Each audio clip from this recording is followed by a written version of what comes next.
India has become the world's sixth biggest economy, pushing France into seventh place, according to updated World Bank figures for 2017.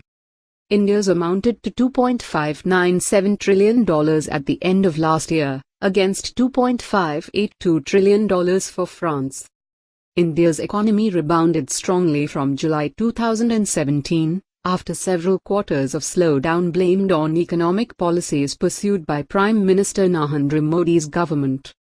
India, with around 1.34 billion inhabitants, is poised to become the world's most populous nation, whereas the French population stands at 67 million. This means that India's per capita GDP continues to amount to just a fraction of that of France, which is still roughly 20 times higher, according to World Bank figures. Manufacturing and consumer spending were the main drivers of the Indian economy last year, after a slowdown blamed on the demonetization of large banknotes that Modi imposed at the end of 2016, as well as a chaotic implementation of a new harmonized VAT regime.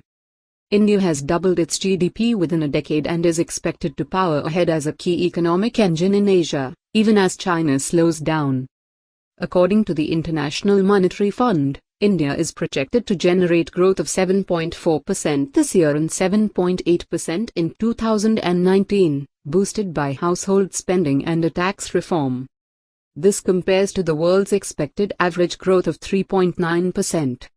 The London-based Centre for Economics and Business Research, a consultancy, said at the end of last year that India would overtake both Britain and France this year in terms of GDP, and had a good chance to become the world's third biggest economy by 2032.